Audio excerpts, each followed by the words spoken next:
Are you looking to invest in a foreign company? If so, an American Depository Receipt, or ADR, may be your best bet.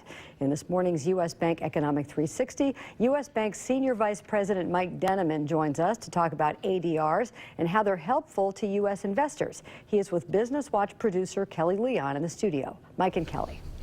Thanks, Peg.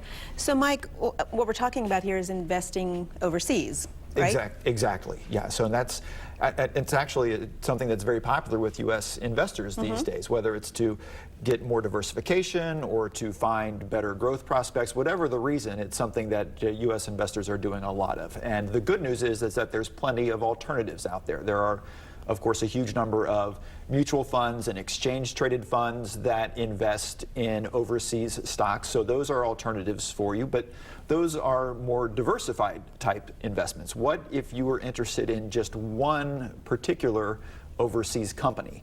That's where these American Depository Receipts, or ADRs, would be very helpful. Okay, help the laywoman here.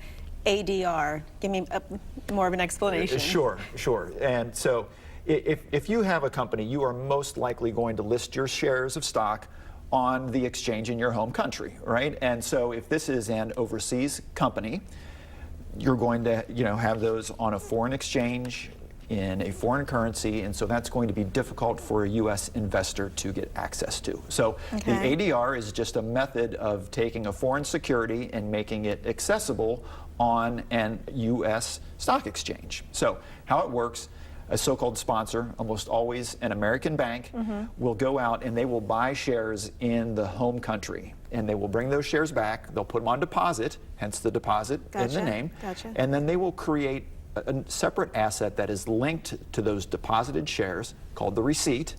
And then the receipt can trade on a U.S. exchange in U.S. dollars, and so the U.S. investor isn't technically buying the foreign shares, but rather something that is tied to those shares, so it will fluctuate in price like the home company stock. It'll get a dividend from the home company. So it is like investing overseas, but with a U.S. asset. Works so smoothly, in fact, that many U.S. investors don't realize that popular stocks in the U.S., like Nokia, Alibaba, British Petroleum, Nestle, are not in fact shares of those companies, but rather are these ADR assets. So it sounds like this is a great advantage to the U.S. investor. Huge advantage, because first off, there's nothing that prohibits U.S. investors from going to a foreign exchange and buying the shares directly. You can do that all you want. Gotcha. But think of all the red tape involved. There's paperwork, you need a separate account, there's the currency exchange, there's different tax laws. All of those headaches you'll be dealing with yourself if you buy the shares directly. With the ADR, the sponsor takes care of all that. So again, it's very seamless. The only reason you'd know that you had an ADR is because it says it right there in the name. You'll see those initials next to the stock, but otherwise you trade them like U.S. shares, you hold them in your portfolio like U.S. shares, so a very efficient method.